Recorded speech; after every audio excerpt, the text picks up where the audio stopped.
you're a student, you're trying to build your network on Wall Street. Maybe just go step 1, 2, 3, 4 in the process. Yeah. So step one.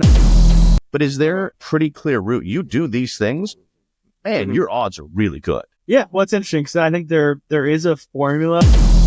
Even though you're in a job, you're not looking for a job, you're still building your network and reaching out to people. What does that, just from a specific perspective, what does that look like? Yeah, I think it's all just about. There's so much great information you're sharing here. I got to tell you, every student interested in investment banking needs to listen to this podcast. Welcome back to another episode of the Career Starter Podcast. My name is Ashley Mesquita and I'm your host. If you've already subscribed to the show, thank you very much. But if you're new, please go ahead and subscribe because today, like every day, I'm going to be bringing you amazing guests and we're going to uncover the tips and strategies that will help you get your dream job. And once you're in that job, help you launch your career and accelerate it like a rocket ship. All right. And listen, Griff, it is such a treat to have you here. Thank you so much for doing this. I know you got a very busy life and we're really delighted to have you. And I really think our audience is going to benefit from having you on here. Yeah. Thanks a lot for having me on. I appreciate it. Awesome. So why don't we start out, Griff, with just give us some background on yourself. What you're doing now, you're about to move into a new role. Why don't you tell us a little bit about that and we'll go from there. Sure. Yeah. So I recently graduated from the University of Virginia in 2022. And there I studied economics and statistics and then interned my junior year in investment banking at Houlihan Lokey in their consumer retail group. And then from there, upon graduating UVA, I moved to New York and then spent 2 more years in investment banking at Morgan Stanley, where I covered transportation, logistics, infrastructure type companies. And then after those 2 years, I took a brief break, a few weeks off between new jobs where I'm going to start a role in private equity pretty shortly here. That's awesome. That is a very impressive background, Griff. Why did you choose investment banking? What was it that, back in school, you thought this is what I want to do to start out after university? Yeah, I think I've always been pretty quantitatively minded. And, even in high school, I knew investing was interesting to me. And I never really had a good sense of what a good path would be. In my mind, I'd think of the hedge fund managers, the asset managers, all these people that managed others' money and were stock pickers. But, it wasn't really clear what roles were out there, how to get to that stage. So I think I just explored a bit in college, joined different finance clubs and pretty much a lot of the people who were older than me, where I wanted to be, the best students, really quality thinkers. They were all doing either investment banking or consulting. I think a lot of it is just due to the rigor of those jobs, how many different clients you'll see, how many different types of products. I just wanted as broad an experience as possible. And I think, investment banking also just opens a ton of doors. I happened to choose private equity, but even going into it, I didn't know that's what I wanted to do. I think you have the option to maybe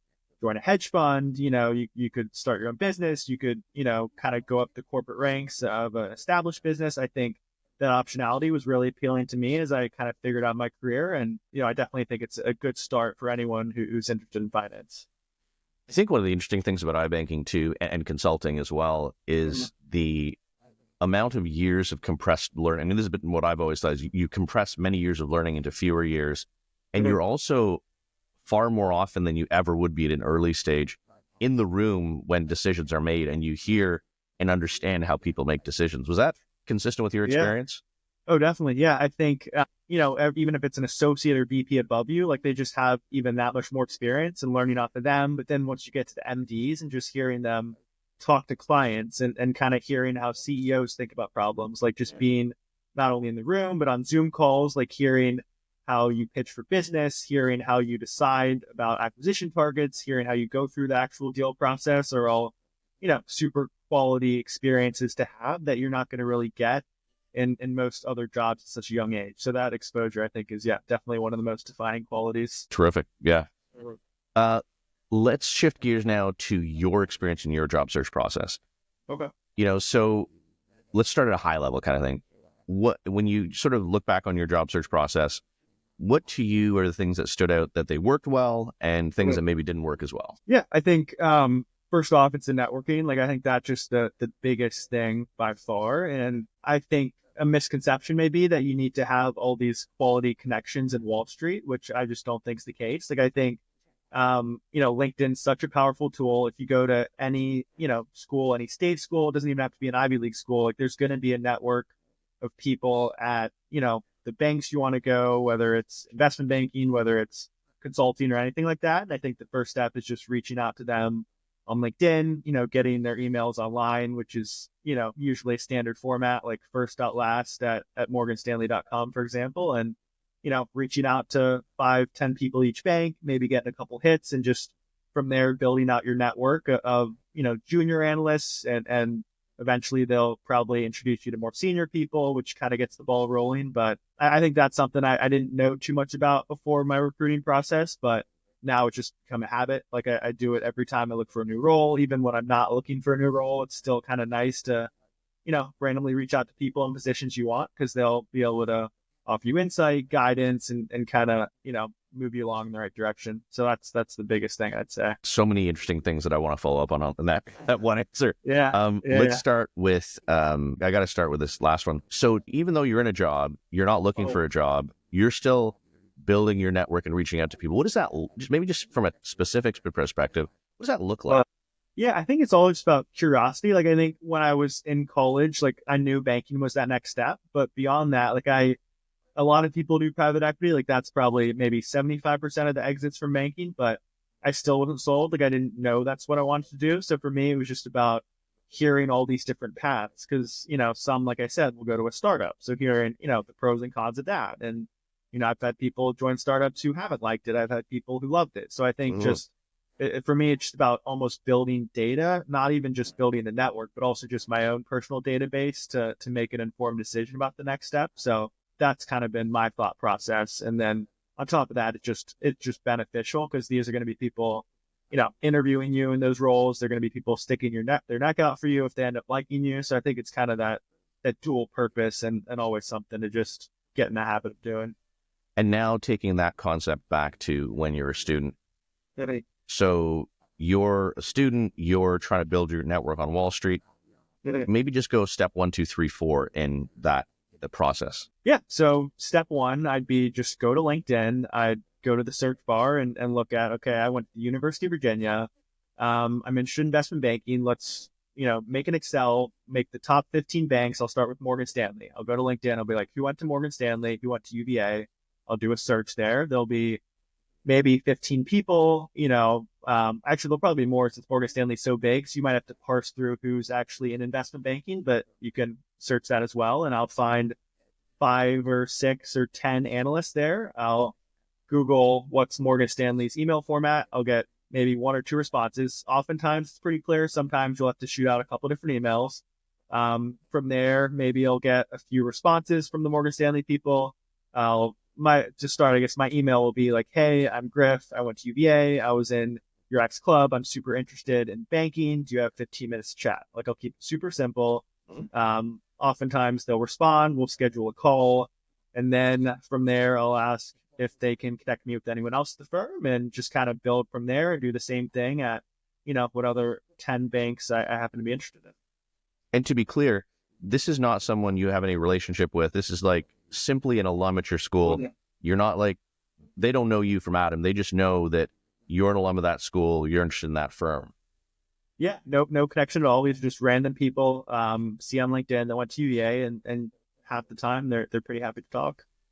And so what's interesting about that, one, is that it's clearly an effective way, but two, it seems like they expect this is going to happen. They don't look at that email and go, wow, that is so weird that someone sent me that email. Yeah, it's been so common. Like I'll get, 20 emails a day. Like you'll have time to respond to some you won't. But I think it's, when I do have the time, I'm very happy to speak to people, because I know I was in those exact same shoes and reaching out to a million people, and I know how important it is. So speaking from all the analysts, especially, I think as you get more senior, people's time's a little tougher. So I always start with the junior analysts, and then, they'll often introduce you to more senior people if they like you, and you can get the ball rolling. But the junior staff is very used to having people from their schools reach out and chat. Okay, that's super helpful. So now you now reached out to them, you've met them. The next steps are trying to broaden your network within that firm, and you do that at a bunch of different firms. Yeah. When you look back on your process, and I guess, sorry, let me try that again. So now So you have spoken to that person, you're trying to broaden out within that firm. And then the next steps, and you're doing this prior to the actual interviews. Yeah. Maybe just talk to our audience about what are you trying to accomplish with that informational interview, with that 15, 20 minutes? Yeah, definitely. I think, it's usually before you even apply, honestly. So I think it's twofold. Like one, you want to just learn about the company because you're going to be asked why Morgan Stanley. And if you talk to 5 people, you're just going to have a way better answer. And oftentimes it's the intangibles. You can even mention in your interview, like, hey, I talked to Griff and he emphasized this deal he worked on. So I think like having that data is very important. And the second benefit is like when I'm on the other side recruiting, like HR will send us 100 resumes from UVA and there'll be 6 analysts, maybe, for example, at Morgan Stanley who are going through them. And if half of us have talked to this one person and liked him, then we're going to flag it. We're going to send it to our VP and he'll probably get a first round. So I think the benefit is like the first line of defense, often reading the resumes, is the analyst. So, if you've had a good conversation with them, if you've talked to a few of them, just to increase your odds is the biggest thing with talking to multiple is you're more than likely to get a first round if the conversation went well. Okay. That makes a lot of sense. And then you would go into the interview process and sort of pretty much as you'd expect. You're going to get into some technical aspects, I'm guessing, as well. Yeah. How did you prepare for the technical aspects of the interviews? Yeah, so there's a lot of good guides and resources out there. So I mentioned I was in an investment club at UVA. So luckily, like I didn't have to do the work finding all of that. I could ask an older kid and he could be like, okay, this is the best guide. Here's what I was asked. I found one that was useful was the 400 question guide from Mergers and Inquisitions. It's just kind of a Wall Street prep service. And that I felt was the best bang for your buck because it's 400 questions. You don't need to learn them all, but I think there's 5 or 6 technical sections. And if you start with 10 or 15 from each section, and then I think the biggest thing from there is just making sure you're not memorizing the answers. You're actually learning the concepts because, oftentimes you're going to get asked a slight follow-up or tweak. And if you're just having memorized like the formula, you're going to get tripped up pretty easily. So I think starting with the guides, and then once you don't understand something, that's when you dig deeper, go to Investopedia, whatever, Google it, just kind of become an expert on that one little thing, and then, move on to the rest of the questions. So it sounds like this is a paid service. Did you buy access to like this merger and acquisition things? I know there's like Wall Street prep courses. There's a bunch of these different paid services. Did you use many of those or any of those? I didn't pay for anything. Honestly, like I think you can probably find a free PDF online, or maybe some of the older kids in my investment club sent it to me. I think there's so many free resources out there. Like even, YouTube, you can, just watch videos on. So for me, there's enough quality content out there. I never felt the need to pay for something, but I honestly just may be ignorant to some of the great services out there. So there could be like an awesome, paid subscription you can get that'll save you a ton of time and effort and could be worthwhile. So I don't want to discount that, but I didn't take that approach. Okay, very good. And then on the flip side of things, looking back, are there any things you spent time on or approaches you used that you look back and you're like, yeah, I really shouldn't, made sense at the time, but in retrospect, that was probably not worth the effort? Yeah, I think like the technicals, they can get really in the weeds. So I'd be cautious of just going down every rabbit hole, learning the most intricate technical concepts. Like I think the trend in interviewing more recently has been to start with the simple basic stuff like the DCF, the accounting, the enterprise equity value. And then from there, make sure people really know that. So just dig deep on the basic, simple, important stuff as opposed to asking, the most intricate LBO questions. Because, people are 2 years into college. Like, I don't think the expectation is they're technically proficient. So I think every year it's less and less of a focus in interviews and more of a focus on the behavioral fit. And I think part of that is just given interviews get earlier and earlier every year, it's a lot harder to hold people to the same standards. So I think that's also a positive because you just have less to know going into interviews. But yeah, not to say it's not important, but I think that the fit and behavioral stuff is definitely taking a greater stage. Yeah, I think you also pointed out something that I think is super valuable and relevant for not only investment banking interviews, but interviews more broadly is don't memorize your answers. Yeah. Have you seen people try to do that? Yeah, I think so. Yeah. I mean, I think it's almost like a cramming technique. If you have like a week to go and you have this 400 question guide, that's pretty much all you can do. And it'll eventually catch up to you. And you definitely see it in interviews, right? Like once you ask a slightly nuanced question, they become a little bit flustered, which I think is just a factor of not learning it, not having enough time, just kind of going through and I guess take an easier route. But, it'll work occasionally, but it'll eventually catch up. You're doing interviews and interviews. And once you get to the super days and final rounds, then that's, I think, when it'll start to really hit. I imagine these super days can be pretty taxing. Like you have to be on and sharp in multiple interviews over a long period of time. Any sort of quick tips for people? Yeah, no, it's definitely tough. I mean, I think the super days, all of mine were virtual, which was pretty nice, right? Because then you can sit at home, maybe 5 minutes between interviews. You can go to the bathroom, drink water. You're in the comfort of your own house. I think it's probably even worse when you got to go in person to fly up to New York. You're sitting in the office, right? Like even the time before, after, between, you kind of still got to be on. So luckily, I didn't have to experience that. I was a little more comfortable, but needless to say, interviewing for 2-3 hours on a time is tough. And I don't think there's an easy solution other than just trying to keep it light, keep it loose, be personable with the interviewers and try not to get kind of too in your head and take yourself too seriously. So Griff, when someone looks at your profile, UVA, internship, Morgan Stanley iBanking, heading to private equity, that's a very impressive. I think you need to, I think you should be very proud of yourself and kudos to you because I think it's amazing. Someone could look at that and be like, man, this guy just had this straight line path. It was so easy. Probably never, maybe had a little bump on the road here and there, but like that is a lovely trajectory. Can you talk about some of the setbacks you might have had along the way? Because I think that people will be able to, hopefully see some of themselves in that and realize actually, setbacks aren't like the end of the road.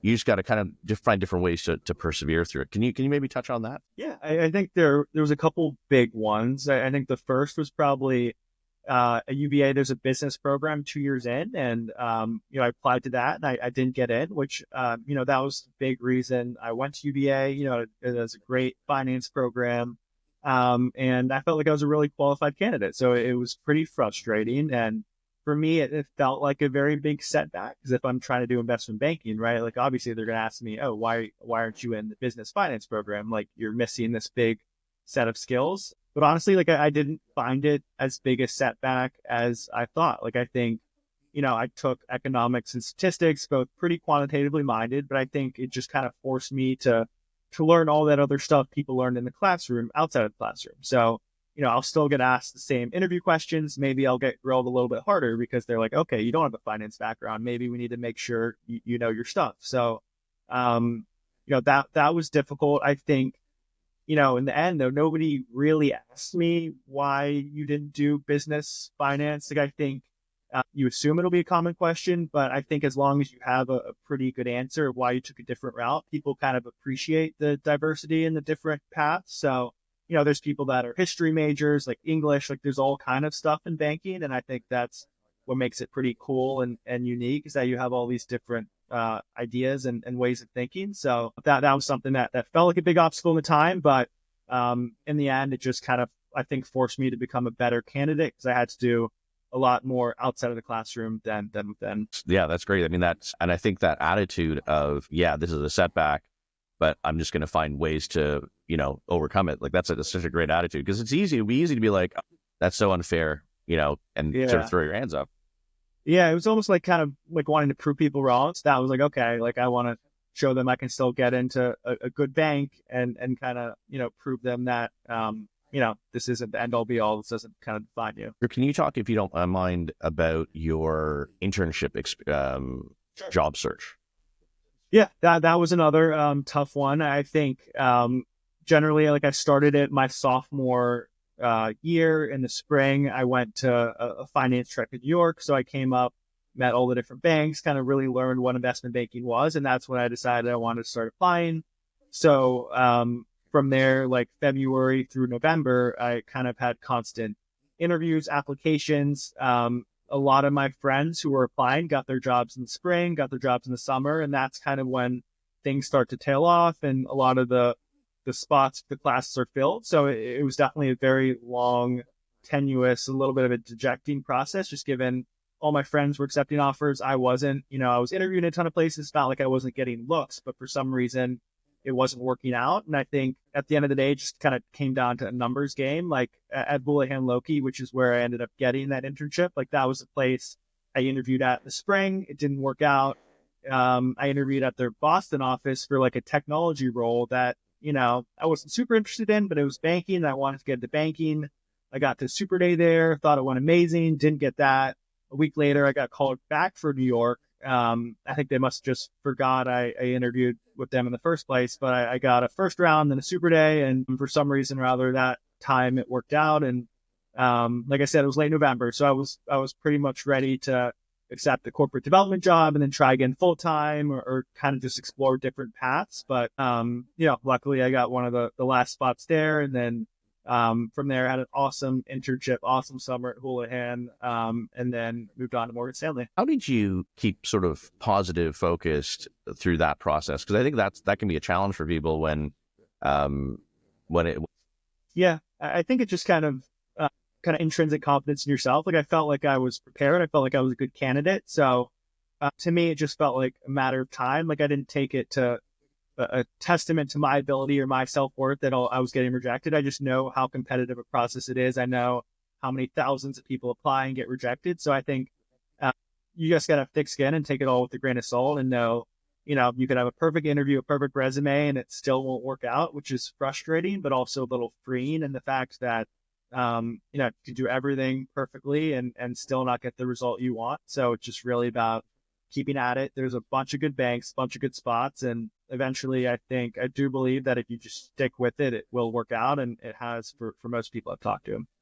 It's also a great attitude for life, right? Is that trying to build that intrinsic confidence. Someone's in first year now, they're listening to this. Anything you would point to help try and cultivate that intrinsic confidence? What's worked for you? Yeah. It's hard to know sometimes. It is hard to know. I think it's just kind of about taking like each activity you do, whether it's school, whether it's on the job, it's just making sure you're doing it to the best of your ability. And I think, we call it intrinsic confidence, but I do think it comes from others as well. Like if I do a good job, in banking at Morgan Stanley, like I'm trusted with more, like even if it's not, outward praise, it's just that respect and that trust that I've done a good job that causes people to keep wanting to work with me. And I think that continues to build it up within me. I'm like, okay, like did a good job here. I got trusted on this even bigger project. I'm able to send things straight to my MD instead of to the associate. Like that all makes me know I'm doing a good job. And, once I start my new job, I'm not just going to immediately start from square one. I'm going to have the confidence that I did it once at Morgan Stanley. I did it at Houlihan. I can do it again. That's awesome. Griff, one of the things I'm often curious, so I'm a big believer that job search, like many things, is a process, right? Mm-hmm. It's like you do the right things, your odds increase. You highlighted that, I think, earlier. I also kind of think of the world as sort of a spectrum of like 0 to 1, no job, no possibility, job guaranteed, kind of thing. Yeah. What I'm curious about is if someone is starting first year and comes to you and says, Griff, I want to do investment banking, and whatever you tell me to do, I will implement that to the greatest extent I can. And, I'm average to slightly above average or somewhere in that end of the spectrum. Yeah. Mm-hmm. Yeah. To what degree do you think you could lay out the formula for someone, if you will, mm-hmm. and like there's never any guarantees, but substantially move the odds over towards a greater chance of success on that spectrum? Is there like, I don't want to say a formula, but is there a pretty clear route? You do these things, and mm-hmm. your odds are really good. Yeah, well, it's interesting because I think there is a formula of things that you have to do to get the job. But that being said, there are things that won't guarantee the job. So there are things that like not everyone does, and if you don't do them, you probably won't get it. So I think there's kind of a binary thing there, in that like you have to do the networking, you have to know your technicals, you have to do pretty well in school, or else it's going to be an uphill battle. You have to have decent, well-rounded activities, like things that make your resume just stand out or look good. And I think beyond that, like I said, it won't guarantee it, but if you don't have any of these one things, it'll make it just a lot tougher for you. So I think there's a pretty tried and true recipe that I did, the people above me did. Like I said, really heavy on the networking that tends to work for better or not. So, that's what I would recommend, people continue to do. And like I said, just stick at it. If you do that at 10, 12 different places, like I do believe it will eventually work out. It's a numbers game. It's a probability thing. So, it's no guarantee, but there's a formula that's worked for like hundreds and thousands of people in the past that, I don't see any reason that it won't continue to work. Okay, that's great. Anything, we're going to shift over to you as a Morgan Stanley iBanking analyst and interviewing other people in a second. But before we wrap the part of you and your job search, is there anything else you would highlight that maybe we haven't talked about that we should have? No, not really. I think it's just persistent, sticking with it. And again, that networking, like starting early, making meaningful connections, because it really is about the quality, not the quantity. So, if you talk to some guy in ninth grade who you don't think is a beneficial conversation then, but you keep it going for 2 years, eventually it's going to kind of come to fruition there. So if you know people well, they're going to, look out for you. And that comes with multiple conversations. That comes from, even if you can meet them in person, like that was the biggest thing for me with getting the Morgan Stanley job was sitting down and having coffee with people. And from there, right, like you talk to 30, 40 people, but you maybe only meet 1 or 2 in person over your whole summer. So I think it just makes you stand out a lot more, allows people to put a face to the name, and makes them more willing to help. So to the extent you could do that, that'd be pretty huge. Awesome. Okay, let's shift gears now to your at Morgan Stanley, and you're on the other side of the table. Now you're interviewing, and you're the one people want to talk to. Yeah. So let's start with something you touched on earlier. You talked about people wanting to stand out. Okay. When you think about, let's just go, it's interesting because I was going to say, let's talk about their resume, but in reality, the resume is not really the key differentiator. It's really the resume without informational interviews probably not going to work. Is that a fair statement? Yeah, I'd say that's completely fair. Like we'll get 100 resumes and they'll all be great, 3 nines, whatever. And from there, right, like you need some other data to help choose the people. Like it's very tough to just do it by looking at a piece of paper. So I think a really good quality informational interview can make up for a poor, not a poor, but like a below average resume. And the flip side, like a stellar resume is going to be tough to make up for a poor informational interview. So I do think it's definitely more important. It's such an interesting nuance too, right? And I don't know if you found this, but I think that it's often a surprise to students when they realize that a lot of resumes kind of look the same, right? There's the academic portion and their, gradations of good. There's work experience, which is sort of like relatively comparable. And many of them will have relatively comparable activities. So it's very hard to be like that one versus that one. Yeah, it's very tough. Like you said, you're getting a stack of them. They all look really good. It's late night, right? You got a million other things to do. It's like, how do you determine, right? Like you're going to scroll through the names. You're going to be like, okay, like I recognize this name. I talked to them. We had a good conversation. They do have a good resume. Okay, like let's tag them. All 6 or 8 of the analysts do the same. There's going to be some overlap. And from there, kind of push the recommendations up. And more likely than not, if multiple people like you, you'll probably get a first round interview.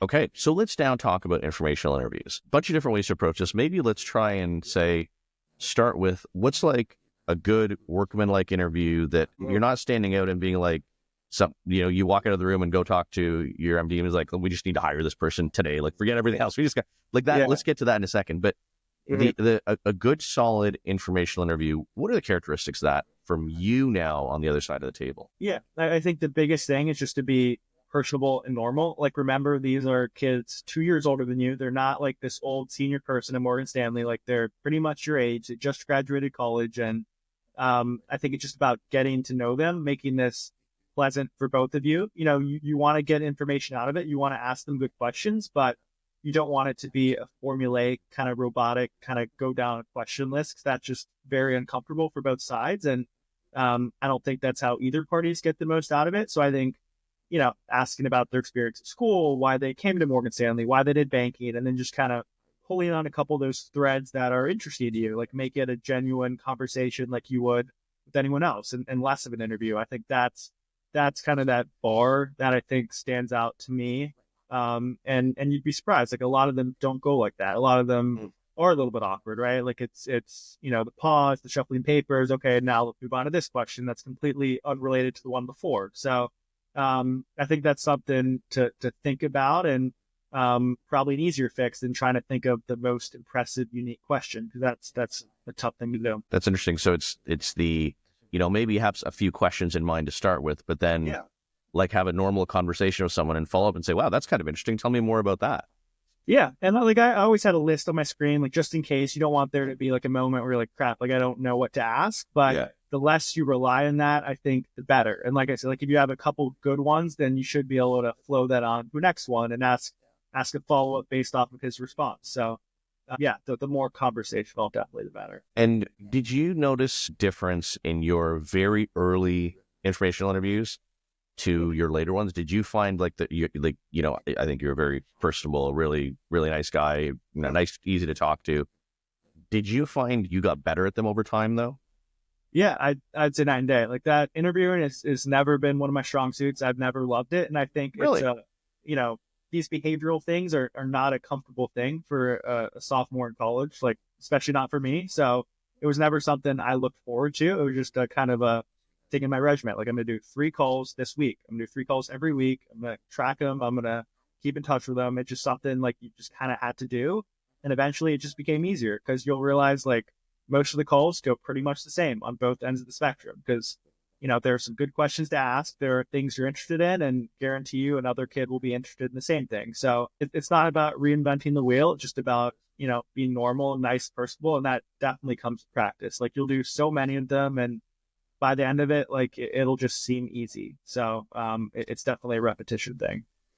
How did you get better over time? Like beyond sort of the just repeatedly doing them, was there anything you did that helped you improve over time? Yeah, I think like anytime you can get feedback is useful. So I think mock interviews are good, whether they're with older students, family members. Like oftentimes it is tough after the interview to get feedback. I think I've done that a couple of times where it did become useful. Like I reached out to the interviewer and I was like, hey, like I thought this went great. Like, do you have any tips for me? I did that a few times and it was helpful. Like they'd say, okay, like, this interview, you didn't really sell me on your strengths. Like, I know I didn't ask that specifically, but my opinion is like every time in an interview, you should leave them with like your 3 strengths, whether they ask for it or not. And that was something I didn't really think of. Like, I didn't think of kind of forcing that into the conversation. I thought if they ask it, I'll answer it. But if they don't, then, it just didn't get to it that interview. So that was a piece of tangible feedback. I think the mock interviews, they'll help you with kind of the social cues. Like, hey, you were looking down a lot. You said a lot.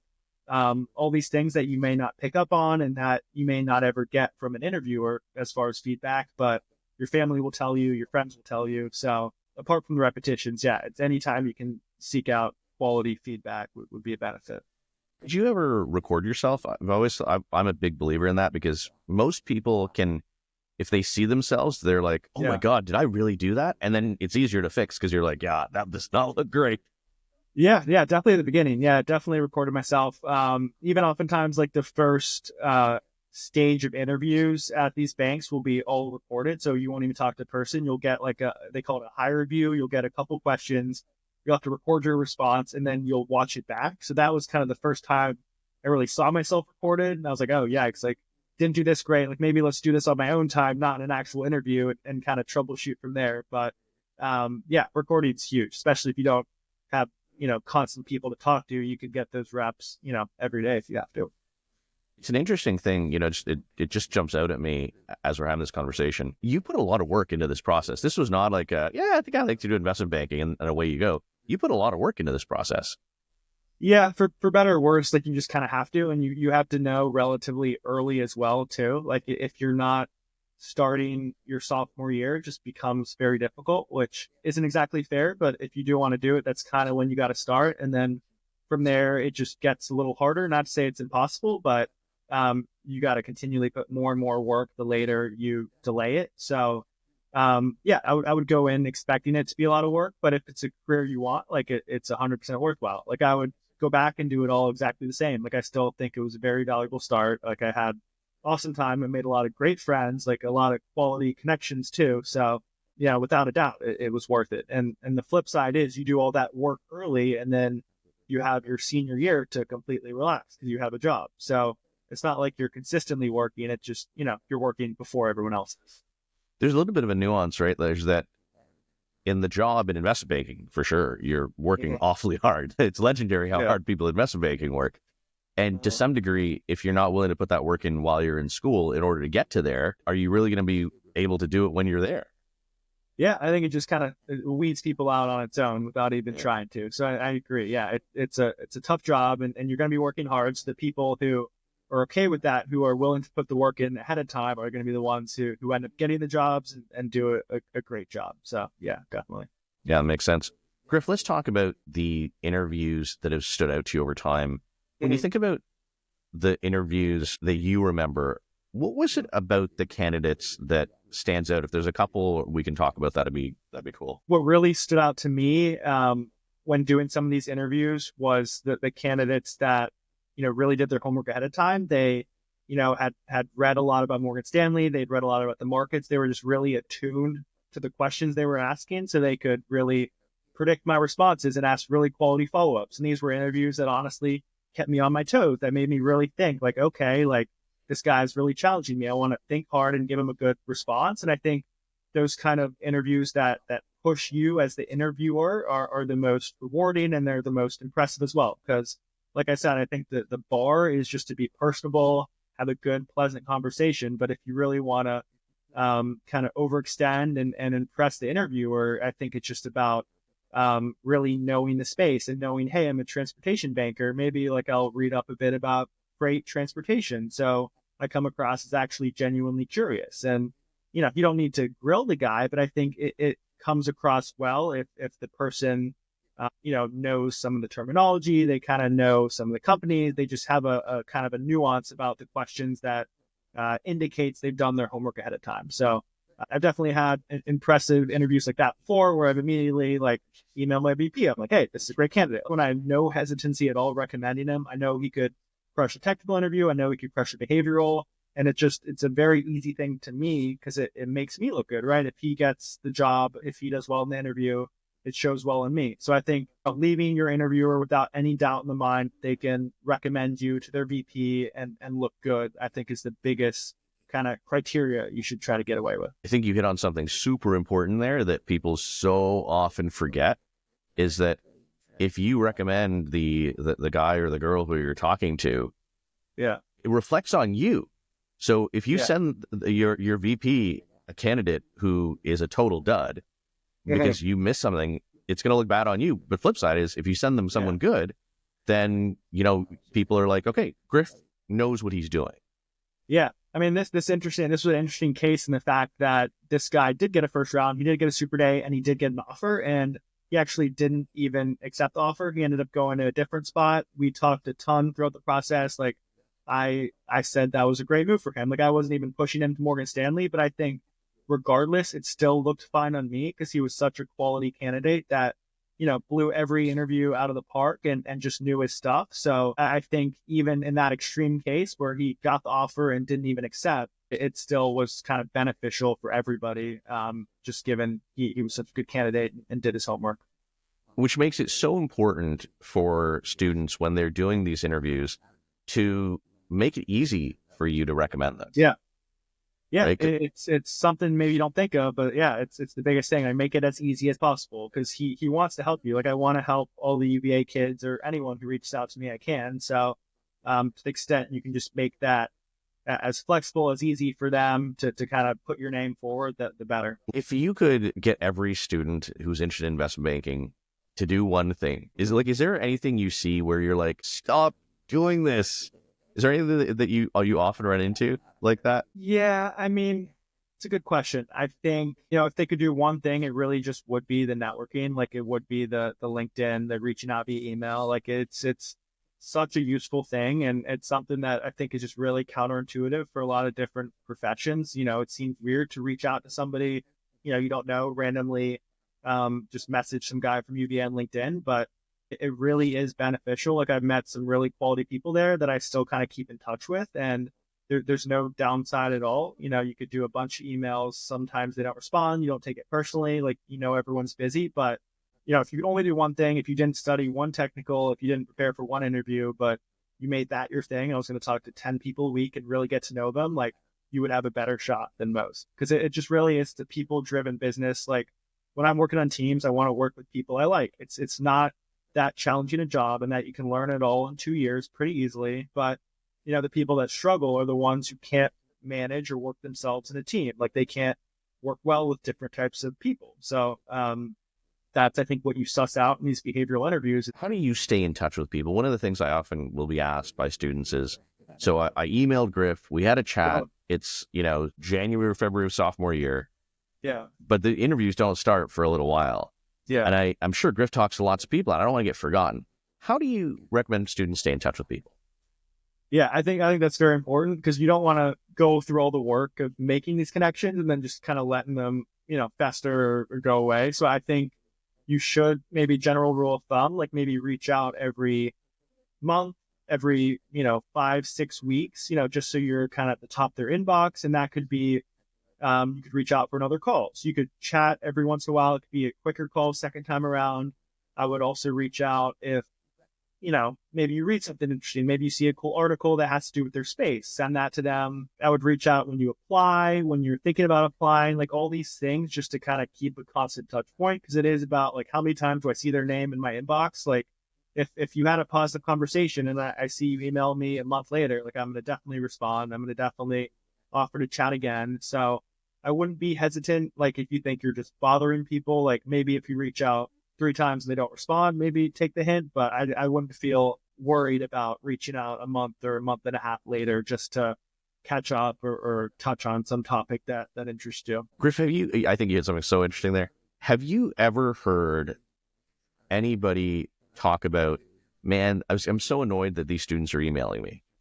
Yeah, never. Like, even in the worst case scenario where I'm too busy and not responding, and they've emailed me 3 times and I just haven't looked at it, like, I more feel bad that I haven't responded. If anything, it makes me more likely to want to stick my neck out, or at least try to help them if they're, putting in the work, following up, really trying to get a call scheduled.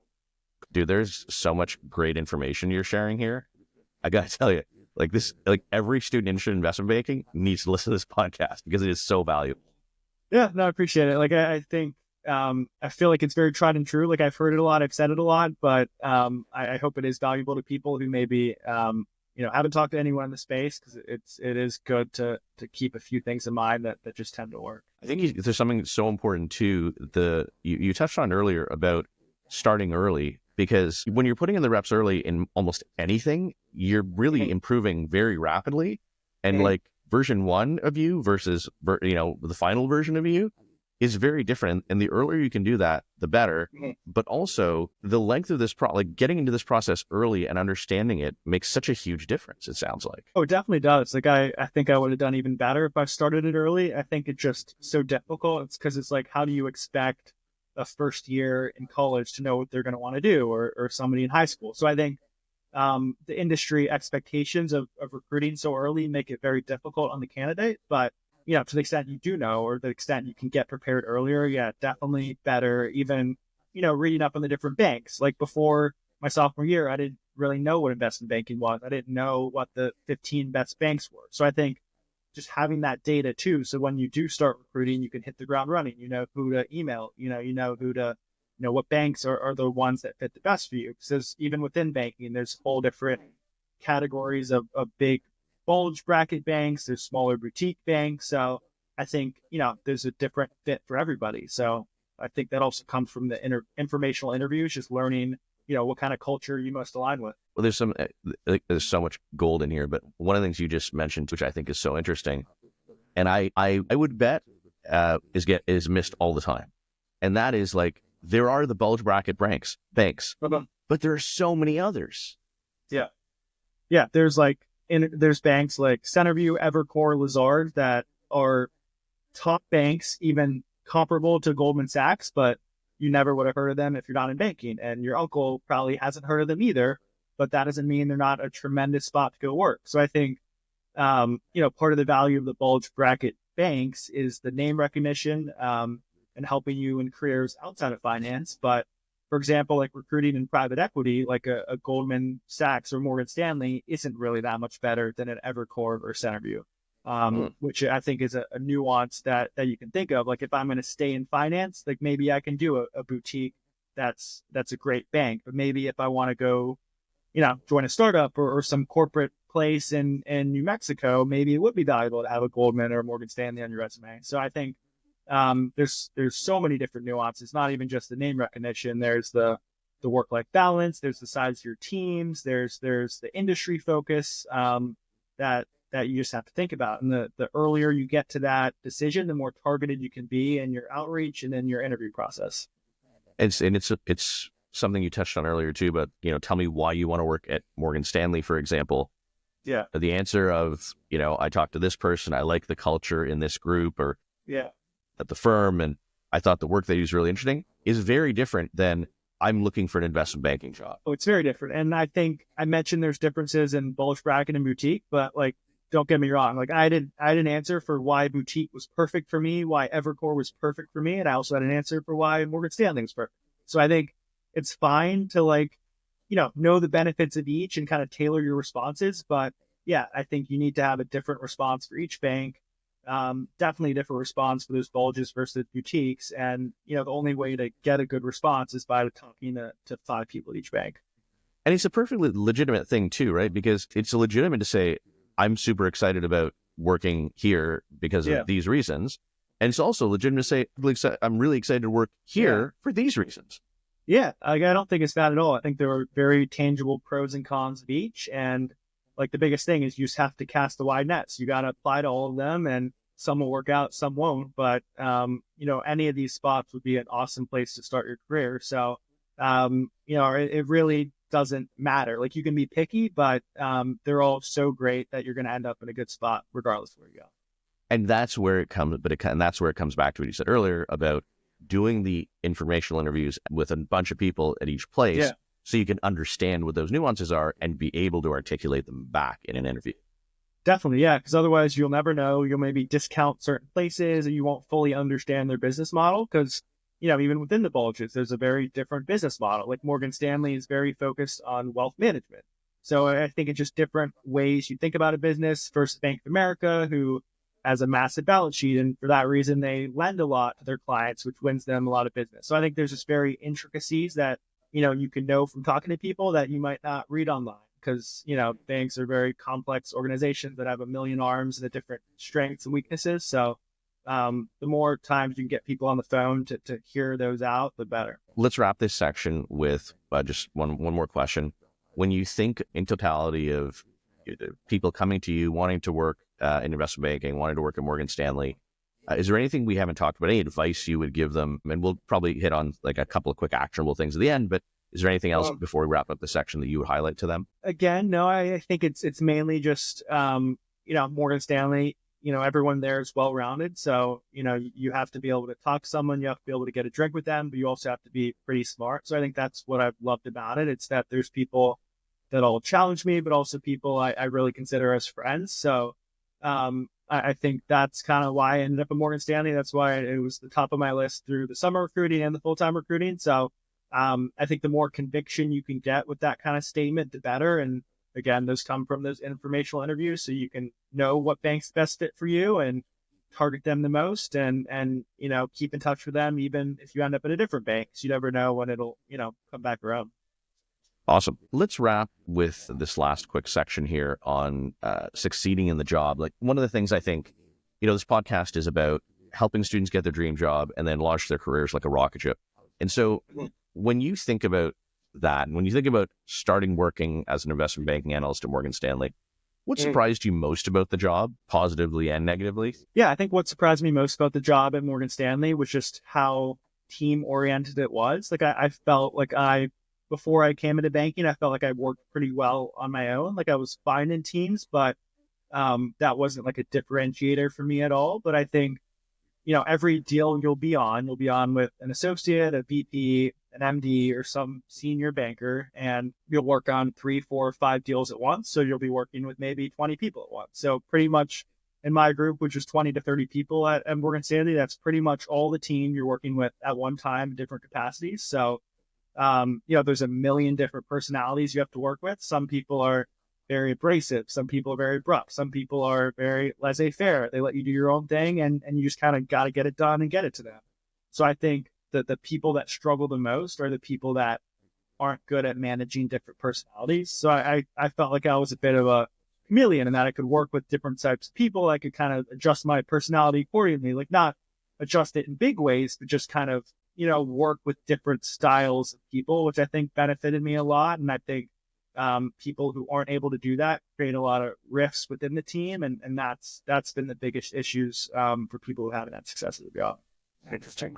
Is there anything you would point to that sort of, as you think back to your university or earlier, that helped you with that? I think the most amount of times you can put yourself in that team aspect, the better, whether that be sports. I think that's underestimated. Like I'm surprised at how many D1 athletes are in banking, which is crazy to me, but it's just because they have such a good team aspect. And when you're in banking, you're just like, for better or worse, like you're on the field, you're in the trenches with people. You got to be able to work with them, work late nights, bounce ideas off of them, be humble, be nice, be all these qualities that make for a good athlete. So I think throughout your university experience, like anytime you can put yourself in that team setting, whether even it's a group project, right? Like think how you work in group projects, because that's going to be probably how you work in a team at Morgan Stanley. So, you're going to have to work with lots of different types of people. So the more experience you can get doing that in university, the easier it'll be once you hit the job. What was your favorite part of the job? I'm curious. It was honestly like not even related to the job. It was just like the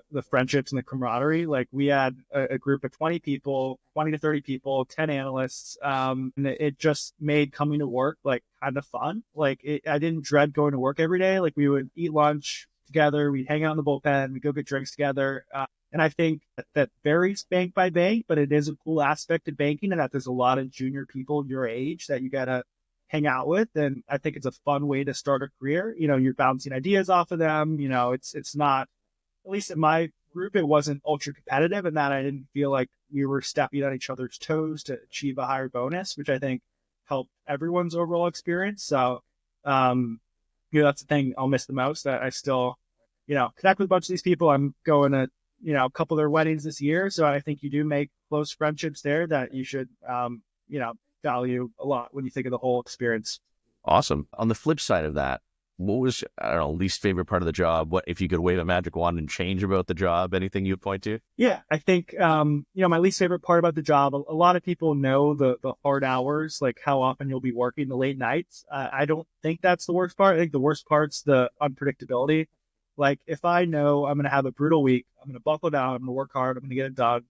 The worst is like if I make plans to go home or make plans to go to the beach on the weekend, and then that just gets blown up all of a sudden. And I'm like, I had times last summer where like my friend had a house in the Hamptons and went out to visit him, to hang out at the beach. And I just spent the whole weekend inside on my laptop working. So those are the kind of times where you're like, damn, like this is frustrating. Like I don't want to be doing this right now, but at the end of the day, it really is a roller coaster with ups and downs. And then, there'll be a week where you're leaving at 5:30 and you're getting drinks on a Tuesday. Like it just kind of balances out for better or worse, which I think also keeps it interesting. But, and again, it's fine when you're in your 20s, the unpredictability, but I think as you get older and you want more stability and, predictability in your life, then it becomes, less of a appealing factor. So we had a summer intern this year who was very, very solid, but also had a great sense of humor. So he got myself and a couple of other people on the team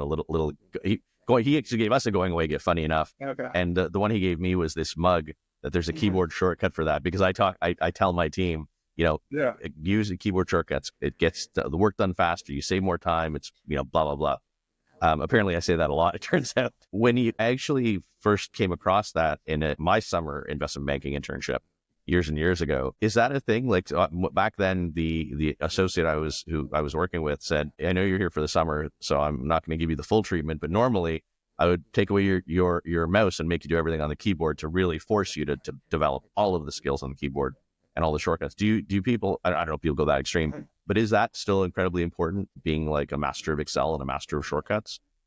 Yeah, it's hugely important. Like I haven't experienced that extreme, but honestly, if I did in my first few months, I'd probably be even better. So like it is very important, like even just saving time, like the more you do things, the more you repeat a process, like the more you can automate it, the better. So I think it's not even as big a thing as like associates or upward pressure forcing you to do it. I think you'll do the job and you'll be like, hey, like I want to do this twice as fast so I can go to bed twice as early. And like even instances where your VP swings to your desk and is like, hey, like show me how you did this. Like you don't want to be clicking around, taking, forever. Like it's almost embarrassing. It's kind of the culture in banking. Like the more you use your mouse, the slower you do things, you're kind of looked downwards upon. So it's not like people are forcing you to do it. I think it's more an intrinsic thing. It's definitely still a big thing, and it's huge as far as a time saver. Do you learn that sort of on the job, or is there benefit to a candidate who's like, I already know all of this stuff? Would you be like, wow? Yeah. I mean, I don't know if there's a benefit from an interview process. Like, I think that'd be cool if I was interviewing him. I think the more benefit comes like when he gets the job. He's just head and shoulders above everyone. Like, I think if you have the motivation to do all that ahead of time, like, yeah, you're going to come in really good and proficient, and it's going to impress everyone on your team. So, yeah, it's a good point. I think that's definitely something you can do ahead of time. It's not something I did, and I think it's something you still can learn on the job and be an awesome analyst. But if you're looking for ways to stand out and put yourself in a good spot at the beginning, then yeah, that's definitely a big one. Right on. Are there any skills that you wish you had acquired earlier that in retrospect, maybe we kind of touched on this one, like, is there anything you look back on and you're like, wait, would have been helpful if I'd learned that sooner? Yeah. I mean, I think there's, the things everyone talks about, like the hard working aspect, the detail orientedness, the team. I mean, I think there's also aspects you don't think about, like you still have to present and be able to speak in front of people, which again has never been one of my strong suits. And it's not something you have to do as much as you do in consulting, but there are times when you're on a Zoom and your MD is like, hey, can you like walk me through this? And you have to be comfortable, not only knowing the information, that's half of it, but also being able to articulate it and present it. And I think this is kind of, we spoke earlier about diverse majors, right? Like this is the thing where the English major is going to shine, like the person who took those public speaking classes. So I think, doing the job, you realize how many soft skills make it a good job. And that's, I think, why people are drawing from all these different backgrounds. It's because, there's different ways you can kind of differentiate yourself. Awesome. The last one kind of in this section, when you think about your the first couple of years of career, is there anything that before you got there, you thought this is going to be super important, like this is critical, or I'm a little bit concerned about this, and it turns out like it was a nothing burger. You're like, yeah, that actually wasn't really relevant. Yeah, I think I keep harping on this point. It's like the hard skills, the technicals are just way less important than anyone ever thinks. And like you got to know them, but I think they're much easier to learn than some of those soft skills that just take a while to develop. So I just think it's a way easier hill to climb to be weak technically than it is to be not able to work in a team. People don't like you, not personable. So, you should still do it. It's probably the most clear cut path to take to become good technical, which is why a lot of people do it. And, you can still stand out doing it, but it really is just like a people driven business. Like the client facing parts, people driven, the internal teams are people driven, like every aspect of it. So I think that's where it probably had the most growth over the experience that I'm happy about. Is just, working with so many different people at once and kind of building that repertoire and that mindset. Griff, let's wrap up with a couple of our closing questions here. Okay, so let's go with something really actionable to start with. And I know networking has been something you've talked about as super important. Completely agree. Yeah. We're going to talk about one other piece of advice. Let's pretend you have a younger brother or sister who is starting first year university, and they're like, I want to do investment banking, and networking clearly critical. Is there any other one thing you'd point them to, be like, you got to do this, it'll help you stand out? Yeah, I think it comes down to like your coursework, your decisions in university, right? Like you got to take not only finance courses, but I think it also helps just to do things that are interesting to you. Like I think you underestimate how many times in an interview you'll get asked to like, tell me about a time you did this, tell me about a story this. So I think, it's good to have 3 to 5 stories in that moment, but I think in order to have those 3 to 5 stories, you have to have done cool things in college that you're passionate about. Like I think people sometimes go down the rabbit hole of like, what are the exact things I can do to banking? Like I'll do this investment club, I'll join this debate team, like things they might not even like that'll look good on the resume. And although you need to do those things, like I think it's also important to just have cool, fun things you can talk for 2 hours about that may not be related to finance at all. Because I've had those interviews where, you talk about hockey the whole time because that's just something I like, that's something they like. And that's the whole reason I got the next round. So I think just, making sure you still have a good college experience and do things you actually like and enjoy. And I think that'll just make you a better candidate down the road. It's interesting because it's something I've observed as well, and obviously in a different area, but students who do things that are interesting to them, you see it on their resume, especially if they can articulate in a way that makes you go, that's an interesting thing. Let me ask you about that. You ask them about it and their eyes light up and you can see how excited they are to talk about it. I just think that's such an underappreciated thing. Definitely. Yeah. It makes you probably want to ask them more questions about it. Like, I think, it doesn't even have to be unique. I think, it's just about finding those passions and, getting involved with them in university, putting them on your resume. And I think you'll be surprised at how many times they do come up in interviews because, you write your interests at the bottom and you're like, okay, who's going to ever ask me about this? But oftentimes they do because they've asked all their finance questions and now they want to talk about something fun that they saw on your resume. So I wouldn't underestimate the importance of that. And that's an interesting nuance you highlighted this you threw in there about they want to talk about something fun. Yeah. If you present it in a way that is intriguing, it increases. So I'm always trying to encourage people, your resume is doing work for you. Part of the work it's doing for you is to get people to ask you questions that are beneficial to you if they ask them. Yeah. Like even like weird stuff. Like me and my family did a bit of shark tooth hunting growing up. And, my brother loved that. He went a ton. I enjoyed it. I thought it was cool, but it's also something I just put on my resume and, people, it stands out. They're like, oh, who's Griff? Oh, he's that guy, the shark tooth hunting guy. Like what is that? What's the deal with that? So it can even be something that just kind of prompts, name recognition, just gets them kind of curious about you. It's fun. I can get you the job, but it's an icebreaker. It can, make you remembered. It can kind of do all sorts of other things. So, I think like I've messed around with my interest section a lot over the years as my interest changed, but it's definitely something that you can kind of, somewhat perfect and, make kind of a benefit for you as opposed to just like a nothing at the bottom. That's awesome. Are there any podcasts or books that you'd recommend to your audience? Let's say I'm interested in investment banking. Are there any podcasts or books you'd recommend that people should read? Yeah. I mean, the resource I always heard was a book, Rosenbaum and Pearl, which is like kind of the investment banking Bible. I'll be completely honest. I never read it, but everyone said it's the best thing to do. I'd say another advice I got was just to be attuned with the world of finance. That comes with, reading the Wall Street Journal. Like you're going to get questions about like what deal activity has interested you, what's going on in the market right now. And I think that just comes from, spending 5 minutes every day reading the headlines, reading the summaries, just getting to know what's going on. So you're an informed investor and, for lack of better words, you don't look stupid when they ask that question. So that's an easy thing. I think there's good podcasts that do a great job of that. I listen to Morning Brew. It's a podcast. I think it might be a derivative from the Wall Street Journal, but I'll listen to them for 20, 30 minutes on my subway ride every day to work. So that's an easy one. It's light. It's not much of a commitment. There's other podcasts that go into more detail. Like there's one called Business Breakdowns that I've enjoyed a lot. That's super good for the investing side of things. When you're looking for that next role too, it allows you to really think through business models, what makes them unique, why they're competitive. It has businesses all the way from like the PGA Tour, how they make money, to ones that are like in my space, like Union Pacific. I listened to one of those when I was covering rail companies. So there's a ton of added benefits there. And I think, the more you can speak in depth about different things, the better you come across the interviewer. So you might get a question like, pitch me a stock or tell me about a company that interests you. So the more you can talk about different business models and what makes them unique, competitive, the better able you are to kind of manage those different kind of questions.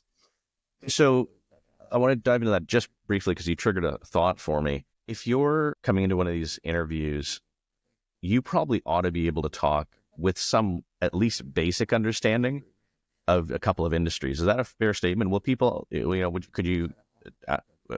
you see someone ask, well, tell me about an industry that you're interested in or companies Definitely. you're interested in? Yeah, 100%. Yeah, you got to have a couple in your back pocket. Like for me, in the investment club I had, like you had to pitch stocks, and I put a couple of those on my resume. Like, okay, I pitched Target X year, this much returns. This was my thesis. Like that's a no-brainer. Like you got to be able to talk in depth about Target, and even if you don't put that on your resume, if they ask you like, hey, pitch me a stock, like that's a good time to say, hey, like I just use Target. Or if they ask me like, what's an industry that interests you? Then I could say like consumer, like, retail, that sort of thing. So I think it can answer a bunch of different questions at once, but to have something in your back pocket that may come up, once every 5 interviews, but that's a clear question that can just sewer your interview. And I've had that before. I've had, tell me about a deal we advised on, and I haven't had a deal. And there's nothing, you can't really bullshit that at all, right? You either know it or you don't. So I think it just having those in case you need them and kind of hope you don't. So it's always a little risky asking questions where I have no idea what you're going to say. So, but I'm going to try it anyway. One of the things I encourage students to do is to demonstrate proof of work. Like, I really do care about this. This isn't, I just heard this is a job that's kind of prestigious and pays well, right? One of the ways I encourage people to do that is to write on LinkedIn and post on LinkedIn. And it can be an example of that would be, listening to a Business Breakdowns podcast and saying, let's say you're, super interesting company. These are my 3 biggest takeaways about what makes them special. Yeah. And if you were to see, because to me, that's one of the things that kind of stands out. I don't see a lot of people doing stuff like that. And maybe one day everyone will be doing it and that kind of thing. Would you be like, that's kind of interesting that someone's not committed to it? I think I would. Yeah. I think, again, that's not something a lot of people do, but it would make you stand out. And like, once you email these people, you connect with them on LinkedIn, like, you're going to come up on their feed, and oftentimes nobody really posts on LinkedIn. So as far as what we were talking about earlier about just getting your name in front of them, like if I see your name post on LinkedIn, like once a month, like I'm just going to know you that much better when I see your resume come across the stack. So, I think there's like a bunch of benefits to that, but also just shows you're interested, engaged, and, you know what you're talking about. And it kind of deepens that. So you get out, you get asked a question, pitch me a stock. It kind of deepens your knowledge about it just inevitably by writing about it. Yeah, definitely. I mean, it's a tough question to get asked, pitch a stock. And I think the more you've thought about it, the better. You can't really just, Google the company, find 3 bullet points and think you're going to float your way through. I think, you got to think about different business models. You got to think about the company, the industry, do all this legwork that comes over months and months, just kind of thinking as an investor. And I think that's the best way to have a good, nuanced response to that question. Griff, a final question I like to ask people. I really appreciate the time you've given. I think the information you've given is it's so hard for students to get often, especially in the early days of their process. The amount that they will have learned from this interview, I think is awesome.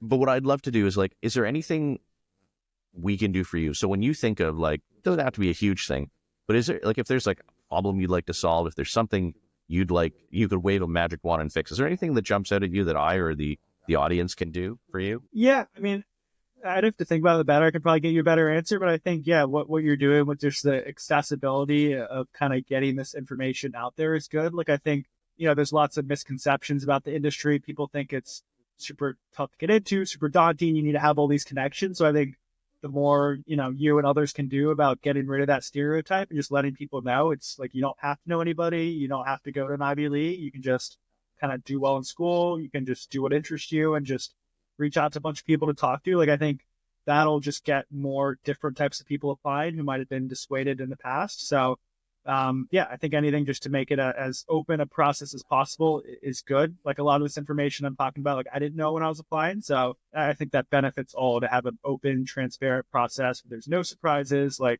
you're getting into with the job, what you're getting into with the interviews, the networking calls, all that. It shouldn't be a surprise by any means. So, I think doing a good job there. Griff, you've been so generous with your time and your insight. I so much appreciate it. I know our audience does. Thank you very much for being on here and look forward to staying in touch. Yeah. Thanks a lot for having me.